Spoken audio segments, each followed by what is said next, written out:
ধানের শীষে যেমন সিলটা দিবেন 12 তারিখে, একই সাথে আপনাকে যে দ্বিতীয় ব্যালট পেপারটি দিবে হ্যাঁ এবং না, সেখানে হায়ের পক্ষে দয়া করে আপনারা রায় দিবেন। ওই 16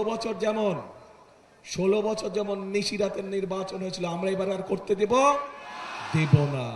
16 বছর যখন আমুর নির্বাচন হয়েছিল, আমরা এবার করতে দেব না। এবার হচ্ছে জনগণের পালা। জনগণ এবার সিদ্ধান্ত নেবে তারা কি করবে।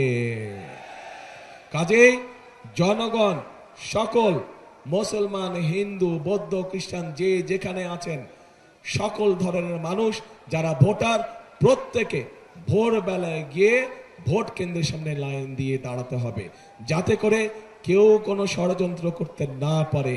সতর্ক থাকতে হবে। প্রিয় ভাই বোনেরা, আরেকটি গুরুত্বপূর্ণ বিষয় আছে। আপনাদের নিশ্চয়ই মনে আছে, আজকে থেকে প্রায় 2.5 বছর আগে যখন স্বৈরাচার এই দেশের মানুষের কাঁধের উপরে চেপে বসেছিল, সেই সময় বিএনপি সংস্কার প্রস্তাব দিয়েছিল দেশের মানুষের সামনে। 31 দফা সংস্কার প্রস্তাব মনে আছে? 31 দফা সংস্কার প্রস্তাব মনে আছে আপনাদের? জানেন তো? আচ্ছা, পরবর্তীতে আমরা কি দেখলাম, যে বর্তমান সরকার যখন আসলো, অন্তর্বর্তীকালীন সরকার আসলো, অন্তর্বর্তীকালীন সরকার এসে তারা একটি সংস্কার কমিশন করলো এবং বাংলাদেশের প্রায় কম বেশি রাজনৈতিক দলগুলোকে সেখানে আহ্বান করলো। আমরাও গিয়েছি সেখানে, আমরা আমাদের সংস্কার প্রস্তাব আমরা দিয়েছি এবং মোটামুটিভাবে সংস্কার প্রস্তাব যেগুলো আমরা দিয়েছি, যা আমরা জনগণের সামনে অনেক আগে উপস্থাপন করেছিলাম, সেইগুলাই কম বেশিভাবে তারাও দিয়েছে। হতে পারে কোনোটির ব্যাপারে আমাদের সাথে কিছু দ্বিমত আছে, কিন্তু আমাদের সাথে যদি কোনোটির ব্যাপারে দ্বিমত থাকে, আমরা কোনো লুকো ছাপা করিনি। আমরা জনগণের সামনে প্রকাশ্যে বলেছি যে কোনটিতে আমরা সম্মত দিয়েছি এবং কোনটিতে আমাদের কিছু ডিসএগ্রিমেন্ট আছে, প্রকাশ্যে বলেছি। এখানে কোনো লুকো ছাপার কোনো বিষয় নেই।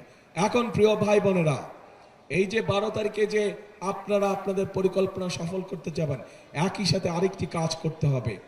এই যেই অধিকার ফিরানোর জন্য আবু সাইদ নিজের জীবনকে উৎসর্গ করেছে, চট্টগ্রামে ওয়াসিম নিজের জীবনকে উৎসর্গ করেছে, এরকম হাজারো মানুষ যারা নিজের জীবনকে উৎসর্গ করেছে, তাদের মানুষের ভোটের অধিকার, কথা বলার অধিকার, অর্থনৈতিক অধিকার প্রতিষ্ঠার মাধ্যমে যেমন তাদের এই জীবন উৎসর্গকে আমরা মূল্যায়ন করতে পারবো, একইভাবে তাদের জীবন উৎসর্গকে মূল্যায়ন করতে হলে আমরা যে জুলাই সনদে স্বাক্ষর করেছি, সেই জুলাই সনদকেও আমাদের সম্মান করতে হবে। এবং সেজন্যই আপনাদের সকলকে অনুরোধ করব যে ধানের শীষে যেমন সিলটা দিবেন 12 তারিখে, একই সাথে আপনাকে যে দ্বিতীয় ব্যালট পেপারটি দিবে হ্যাঁ এবং না, সেখানে হায়ের পক্ষে দয়া করে আপনারা রায় দিবেন। মনে থাকবে তো? প্রিয় ভাই বোনেরা, 5 তারিখে, অগাস্টের 5 তারিখে পরিবর্তন হয়েছে দেশের মানুষ পরিবর্তন চায়। কি পরিবর্তন? ফ্লাইওভার হবে বড় বড়, বিল্ডিং হবে বড় বড়, ঠিক আছে, হলে হবে, কিন্তু মানুষ তার নিজের ভাগ্যের পরিবর্তন চায়। মানুষ চায় কর্মসংস্থান, মানুষ চায় নিরাপদে রাস্তা দিয়ে হাঁটবে, মানুষ চায় নিরাপদে রাতে বাসায় ঘুমাবে, মানুষ চায় নিরাপদে যে যার চাকরি বাকরি, ব্যবসা বাণিজ্য সব কাজ কারবার করবে, তাই তো? কাজে সেই নিরাপদ ব্যবস্থা যদি তৈরি করতে হয়, তাহলে আপনাদেরকে সমর্থন লাগবে।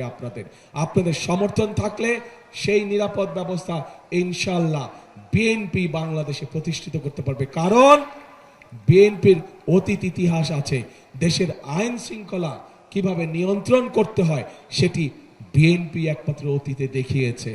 বিএনপি দেখিয়েছে বলেই, বিএনপির অভিজ্ঞতা আছে বলেই বিএনপির পক্ষেই সম্ভব একমাত্র দেশের আইন শৃঙ্খলাকে সঠিকভাবে, শক্তভাবে নিয়ন্ত্রণ করা এবং শক্তভাবে মানুষের নিরাপত্তা প্রদান করা।